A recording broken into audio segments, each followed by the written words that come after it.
likaJesu, after today your life will never be the same again. Kulolu suku lwenkululeko umdala wezinsuku ubeke le ndaba enhlizweni yami. Umdala wezinsuku ungithembisile ukuthi uzothumela ingelosi zakhe namhlanje ukuzokhulula impilo yakho nokuzovula yonke iminyango evalekileyo. Uyabona uma sikhuluma ngenkululeko umdala wezinsuku uyaspecialize. uNkulunkulu uyakwazi ukubakhulula abantu bakhe. Izolo ngeke ngakhuluma ngendaba yabantwana bakwaIsrayeli eGibhithe ukuthi umdala wezinsuku uma ezobakhulula eGibhithe embusweni kaFaro beyizigqila bedonsa nzima uFaro ebaqindezela uthi umdala wezinsuku kuMoses thatha iwundlu nilihlabe ulithathe ezimvini noma embuzini nenze sure ukuthi le wundlu niyalisheka. Nithathe iwundlu elingenasiqi, nithathe iwundlu elingenaqala, nithathe igazi lewundlu nilibhenqe einsikeni zomnyango. Kuzothi uma ingelosi yokufa ifika izobhubhisa eGibhithe, ifika izobulala amazibulo eGibhithe, uma ifika ithola kunegazi lewundlu, ingelosi yokufa izondlula. Tshela umakhelwane ithi makhe akhona amandla egazini lewundlu. Uyabona igazi lewundlu, masikhuluma ngewundlu lethu elahlatshwayo eCalvary eGolgotha, igama lalewundlu nguJesu Kristu waseNazaretha. Kuze abantwana bakwaIsrayeli bakhululeke eGibhithe, umdala wezinsuku wathi makuthathwa igazi lewundlu libhenqwe einsikeni zomnyango. Kuze mina nawe sikhululeke ezonweni kwabiza igazi lewundlu elachitheke eGolgotha, elachitheke eCalvary. Uthi umdala wezinsuku lewundlu balihlole benze sure ukuthi iwundlu elingenasiqi elingenaqala. Uma iwundlu elakhulula abantwana bakwaIsrayeli eGibhithe lahlolwa latholakala lingenaqala, latholakala lingenasiqi, nathi iwundlu elikhulula mina nawe ezonweni lahlolwa. uPilatu waze wageza izandla wathi mina angitholi iqala kulomuntu, wathi mina angitholi isono kulomuntu. Uthi umdala wezinsuku balithathe ezimvini. Elithi iBhayibheli uma likhuluma ngoJesu lithi uJesu wayekade efana nemvu phambi kwabagundi bayo, okwathi noma bemshaya, okwathi noma bemlimaza, but he never say a word. Wayekade efana nemvu phambi kwabagundi bayo. Tshela umakhelwane ithi makhe, the blood of Jesus shall never lose its power. Igazi likaJesu lisesenawo amandla okukhulula. Igazi likaJesu lisesenawo amandla namhlanje okukhulula impilo yakho. Alisoze laphelelwa ngamandla. Ngithi mina kulolu suku lwenkululeko namhlanje simemezela, sinyenyeza the blood of Jesus. Igazi elimemezela ukuthula. Ngithi mina namhlanje Richards Bay ngifafaza igazi likaJesu phezu kwempilo yakho, from the top of your head to the soles of your feet. I apply the blood of Jesus. Shout the blood of Jesus. ake uthinta ababili abathathu uthi the blood of Jesus, the blood of Jesus, the blood of Jesus, the blood of Jesus, the blood of Jesus, the blood of Jesus, the blood of Jesus, the blood of Jesus. Uyabona nje umuthi the blood of Jesus. Ngithi mina into zakho ziyakhululeka, izimali zakho ziyakhululeka, umndeni wakho uyakhululeka, nawe uyakhululeka. Shout yes! Because wathi uma uJehova introduce lesikhali esigazi leundlu abantwana bakwaIsrayeli bakhulule ebusuku. Ngalobo busuku kwaba khona umhlangano omkhulu, kwahlanganwa eGibhithe kwathiwa badedeleni, bakhululeni, banikeni imfuyo, banikeni konke abakudingayo, banikeni igolide, banikeni isiliva. Ngibona kunomhlangano ohlanganwayo namhlanje. Usathani namadimoni wakhe nabathakathi bakhe bakhulula into zakho, bayakudedela. Shout yes! There is power in the blood of healing, in the blood of. Ngifuna nje sike sibize igazi lika Jesu Gawu 7 yazi ukujika jike ubheke ngapha ubheke ngapha ubheke ngapha njengoba uliphonsa nje ulithumele ekhaya nale building siyifihla siyikwilisa egazini lika Jesu. Wonke umuntu onyathela kule ndawo uzokwamukela ibreakthrough yakhe. Wonke umuntu onyathela kule ndawo kuzokhululeka izimali zakhe. Wonke umuntu onyathela kule ndawo kuzokhululeka impilo yakhe. Shout yes!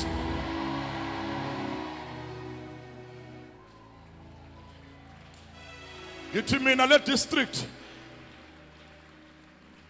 yase King Etshwayo yonke siyifihle egazini lika Jesu. iKZN yonke siyifihle egazini lika Jesu. iKZN yonke siyifihle egazini lika Jesu. Uma ngithi one uthi the blood of Jesus. One, the blood of Jesus. Two, the blood of Jesus. 3, the blood of Jesus. 4, 5, 6, 7. Shayizadla, make a joyful noise. You are free in the name of Jesus. You are free in the blood of Jesus. Every chain is broken. Every closed door is open. The blood of Jesus shall never lose its power. Shatarabakoshia. Akona mandla egazini lika Jesu. Ngibona abanye nje masithi the blood of Jesus. Ngibona bayakhululeka kwizifo esibabophileyo. Ngibona icancer yanyamalala. I-high blood yanyamalala, ushukela uyanyamalala, i-stroke siyanyamalala, noma ikuphi ukugula ne-AIDS yanyamalala. There is power in the blood of. Ngithi igazi lika Jesu aliflowe kuma-veins akho kusuka ekhanda kuyofika ezinyaweni. Igazi elinokuphila, igazi eligcwele amandla elithi iBhayibheli banqoba ngegazi leundlu. Namhlanje sinqoba izifo ngegazi lika Jesu, sinqoba amadimoni ngegazi lika Jesu, sinqoba abathakathi ngegazi lika Jesu, sinqoba amasathanisti ngegazi lika Jesu. After today your life will never be the same again.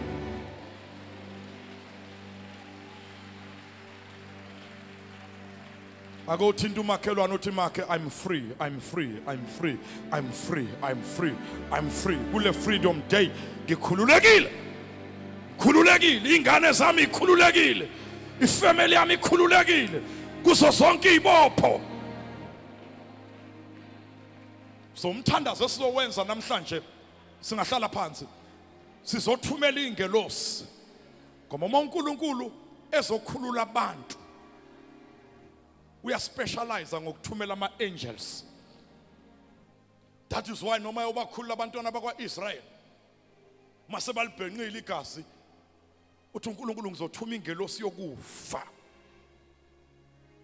izodabula iGibhithe kube kanye mayifika ithola kungenagazi lewundlu kuyafiwa kulelo khaya.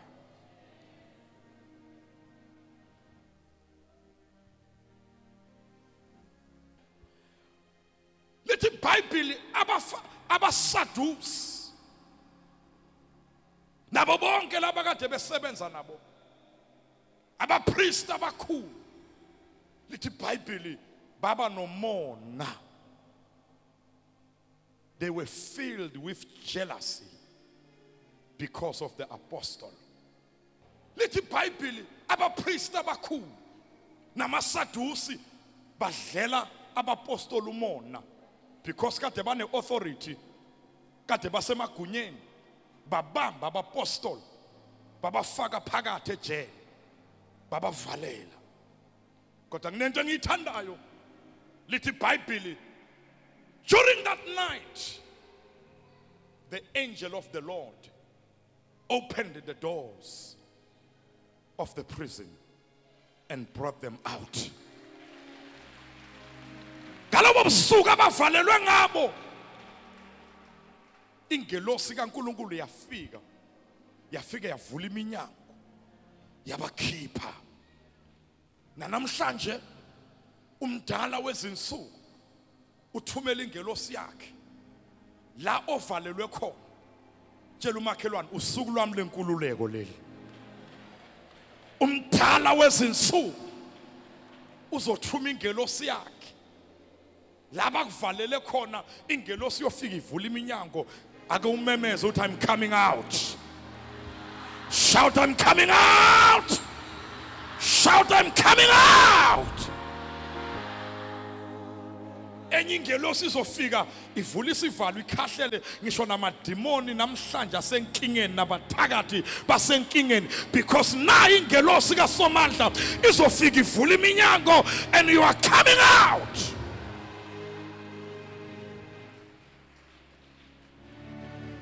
Ngithi mina after today kuzomangala abantu ukuthi uphume njani, ukuthi uphunyuke njani. uJehova uyothuma ingelosi yakhe iyakhipha kule cage kade bekuvalele kuyo.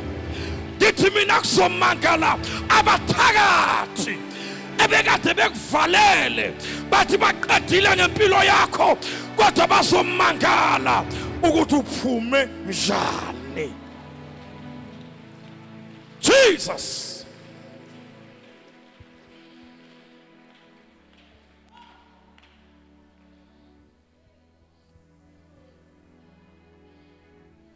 Kunabantu ababhadala imali eziningi ukuthi babophe impilo yakho. Babhadala imali ezishisiwe ukuthi babophe impilo yakho.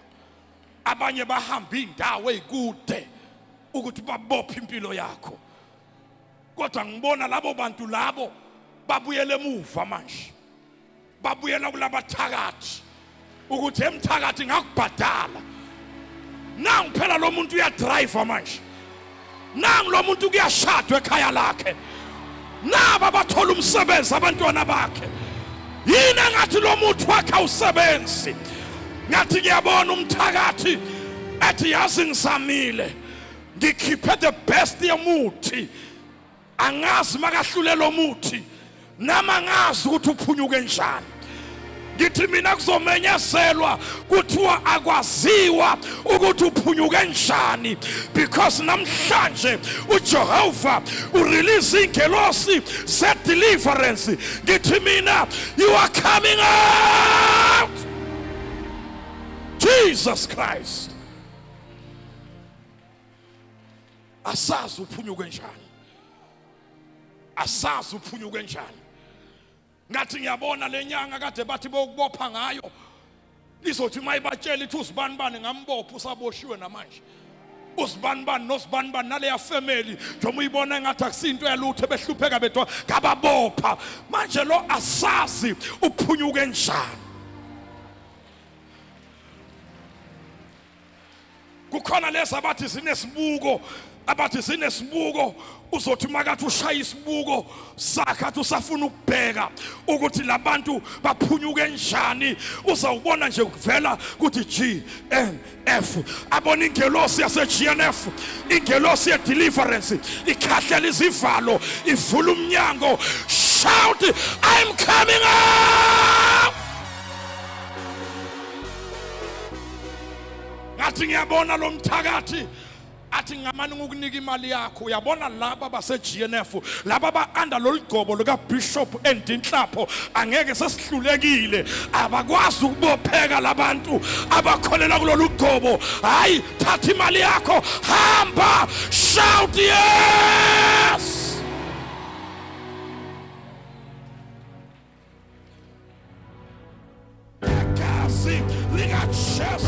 after today your life will never be the same again.